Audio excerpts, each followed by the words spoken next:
అందరికి hi, welcome to my channel. ఈరోజు అయితే కోడిగుడ్డుతో డిఫరెంట్ అయిన ఫ్రై అండి. సూపర్గా ఉంటుంది. కోడిగుడ్లను ఉడకపెట్టేసి ఈ విధంగా ఫ్రై చేశారంటే టేస్ట్ చాలా బాగుంటుంది.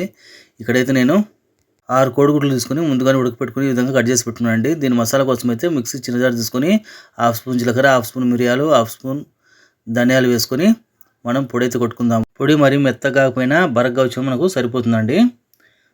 చూసారు కదా, మనకు పొడి అనేది బరగ్గా వచ్చిందండి. కొద్ది మసాలా వేసాం కదా, దానివల్ల మెత్తగా అయితే రాదు, బరగ్గానే వస్తుంది. ఇప్పుడు దీంట్లో ఒక 3 పచ్చిమిరకాయలు సంగ కట్ చేసుకున్నాను.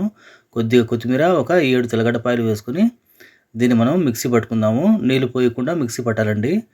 ఇందులోనే ఒక 1/2 స్పూన్ పసుపు, అలాగే రుచి తగ్గ ఉప్పు అయితే వేసుకొని నీళ్లు పోయకుండా మనము మిక్సీ పట్టుకుందాము. ఇది కూడా మనకు వీలైనంత మెత్తగా మిక్సీ పట్టుకుందాము. ఈ కొద్దిపాటి మసాలాతోనే మనకు ఎగ్ ఫ్రై అనేది సూపర్గా ఉంటుందండి. చూసారు కదా, మన మసాలా మంచి అరోమా ఫ్లేవర్తో రెడీ అయిపోయింది. ఇప్పుడు దీన్ని పక్కన పెట్టేద్దాము. స్టవ్ మీద ఒక చిన్న సైజు ప్యాన్ పెట్టుకుని ఆ ప్యాన్లో 2 చెంచాల నూనె అయితే పోస్తున్నానండి. నూనె ఈ మాత్రం మనకు పడుతుంది కోడిగుడ్లకు. నూనె వేడెక్కిన తర్వాత మన మసాలా ఉంది కదా, మనం మిక్సీ పట్టుకున్న మసాలాలో ఒక 60% మసాలాను అయితే తీసి ప్యాన్లో వేసుకొని 2 సెకండ్లు ఫ్రై అయితే చేసుకుందాం. అంటే మరి ఎక్కువ ఫ్రై చేయకూడదు. మనము స్టవ్ అయితే నేను పూర్తిగా సిమ్లో పెట్టేశాను. సిమ్లో పెట్టి మనము ఎగ్ ఫ్రై చేసుకోలేప్పుడు టేస్ట్ మనకు చాలా బాగుంటుంది. ఒక్క 2 సెకండ్లు మనం మసాలా ఫ్రై అయిన తర్వాత కోడిగుడ్లు కట్ చేసి పెట్టుకున్నాం కదా, దాన్ని అయితే బోర్లు అయితే వేసేద్దాం. ఇలా వేయడం వల్ల ఏమంటే మసాలా అనేది కోడిగుడ్డుకు బాగా పడుతుంది. చూసారు కదా, మనం కట్ చేసుకున్న కోడిగుడ్లని అడ్జస్ట్ చేసుకుంటూ ప్యాన్లో అయితే వేసేయాలి. ఇప్పుడు మనము కొంచెం మిగిలిపెట్టాం కదా మసాలా, ఆ మసాలా కోడిగుడ్ల పైన వేసి కోడిగుడ్ల పైన మొత్తం మసాలా బాగా పైన పట్టేలాగా మనం స్పూన్తో పైన మొత్తం బాదాన్ని పూయాలి. ఈ విధంగా చేయడం వల్ల ఏమంటే మనకు మసాలా అనేది 2 పక్కల కోడిగుడ్లకు తడడం వల్ల మంచి టేస్ట్ అయితే వస్తుంది.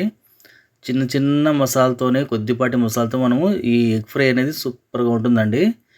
ఒక్క 3 నిమిషాలు అయితే మనము కోడిగుడ్లను ఫ్రై చేసుకుందాము. స్టవ్ అయితే నేను పూర్తిగా సిమ్లో పెట్టేశాను. సిమ్లో పెట్టే చేయాలండి. మనం హైలో పెట్టినా మీడియంలో పెట్టినా మసాలా మనకు మాడిపోతుంది, టేస్ట్ అనేది సరిగా రాదు. ఇప్పుడు దీన్ని ఉదాహరణ తర్వాత ఒకటి మనం టర్రీ అయితే చేసుకుందాము. రెండో పక్క అయితే ఫ్రై చేసుకుందాం. ఎందుకంటే ఆ పక్క కూడా మనం మసాలా పూసాం కదా, అది కూడా మనకు లైట్గా ఫ్రై అయిందంటే ఎగ్ అనేది చాలా బాగుంటుంది టేస్ట్. ఎగ్ ఫ్రై ఎప్పుడు ఒకేలా కాకుండా ఇలా డిఫరెంట్గా చేసామంటే టేస్ట్ చాలా బాగుంటుంది. ఇది పప్పన్నంలో కానీ, సాంబార్ అన్నంలో కానీ, రసమన్నంలో కానీ చాలా బాగుంటుంది. ఈ విధంగా ఒక్క 2 నిమిషాలు మనము కోడిగుడ్లను తిప్పిన తర్వాత ఫ్రై చేసుకుందాము. ఒక 2 నిమిషాలు. చూసారు కదా, మన కోడిగుడ్డు అనేది గుమ్మలాడుతూ మంచి అరోమా ఫ్లేవర్తో రెడీ అయిపోయినాయి. ఇప్పుడు స్టవ్ ఆఫ్ చేసేద్దాము. మన ఎగ్ ఫ్రై అయితే రెడీ అయిపోయింది. చూసారు కదా, చూడడానికి ఎంత కలర్ఫుల్గా ఉంది కదా, టేస్ట్ మాత్రం చాలా బాగుంటుందండి. ఎగ్ ఫ్రై అయితే రెడీ అయిపోయిందండి. దీన్ని ఒక ప్లేట్లో అయితే సర్వ్ చేసేద్దాము. చూసారు కదా, గుమ్మలాడుతూ మన ఎగ్ ఫ్రై అయితే రెడీ అయిపోయింది. ఇది మీకు నచ్చితే లైక్ చేయండి, సబ్స్క్రైబ్ చేయండి, షేర్ చేయండి. Thanks for watching me friends.